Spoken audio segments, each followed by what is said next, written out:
전 이 회중에서 자랐어요. 여러 해 동안 사랑이 넘치는 가족같이 느껴졌죠. 그런데 요즘엔 회중이 이전처럼 느껴지지가 않아요. 장로들도 이해하기가 힘들고 말이죠. 퇴근 시간에 차가 막히기 마련인데 장로들은 제가 느슨해졌다고 생각하는 것 같아요. 장로들이 좋아하는 사람은 따로 있다니까요. 슐라니처럼요. 마이크 전달이 왜 그렇게 느린지 원. 그리고 이 부부 말인데요. 연단에 안 올라가는 날이 없어요. 주목받는 걸 참 좋아하죠. 시주에도 저랑 같은 심정일걸요?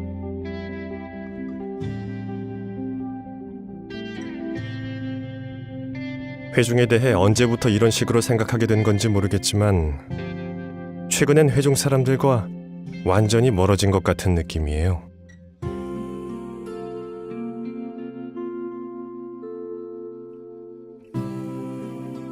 저도 저만 할 때부터 낭독 과제를 받기 시작했죠.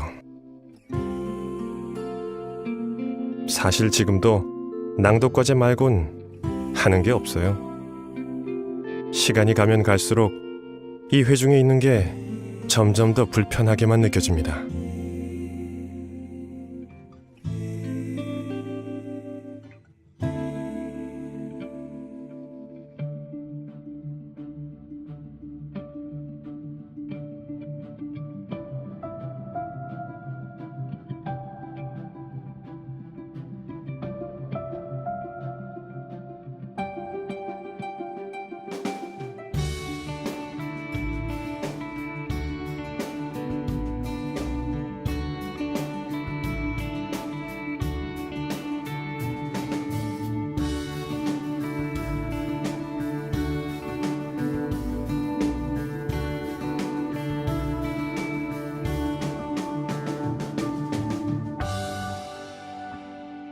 어째서 당신은 형제의 눈 속에 있는 티는 보면서 자기 눈 속에 있는 들보는 보지 못합니까? 자기 눈 속에 들보가 있는데 어떻게 형제에게 당신의 눈에서 티를 빼내주겠소 하고 말할 수 있겠습니까? 위선자여, 먼저 자신의 눈에서 들보를 빼내십시오. 그러면 형제의 눈에서 어떻게 티를 빼낼지 분명히 알게 될 것입니다.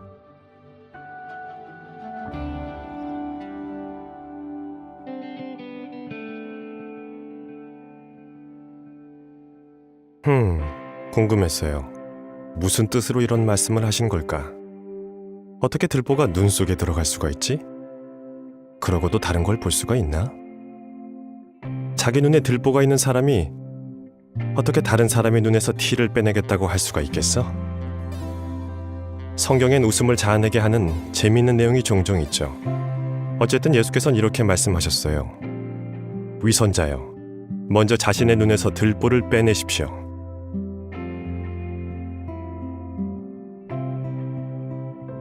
위선자?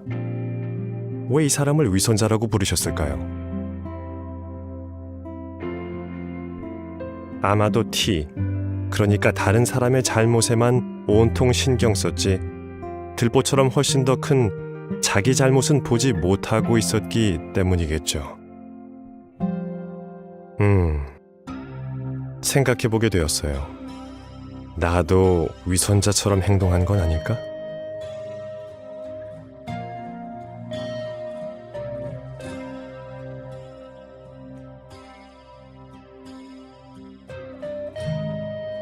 즐겁게 하느님을 섬기고 싶습니다.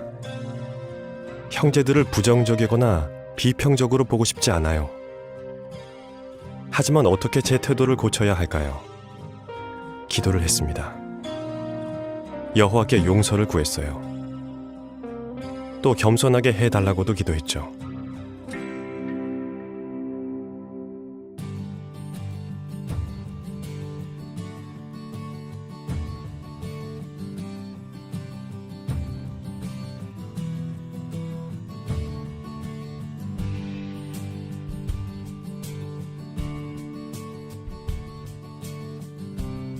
그리고 사장님께 가서 성경 낭독 과제를 수행할 수 있게 30분만 일찍 퇴근하면 안 되겠냐고 물었어요.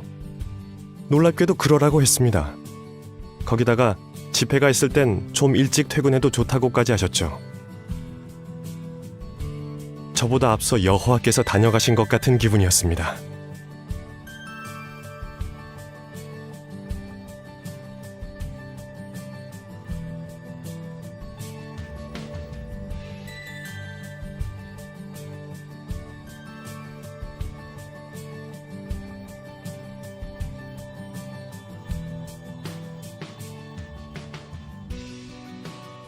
하지만 쿠말로 형제가 칭찬을 해주었을 때 전 진심에서 하는 말일까 하고 생각했죠. 그때 깨달았어요. 제 눈에서 들보를 빼내는 일을 계속해야 한다는 걸 말이죠. 여호와께서 보시는 대로 회중성원 전체를 보려고 노력해야 하죠. 이 사람들과 신세계에서 함께 살 날을 고대하면서요.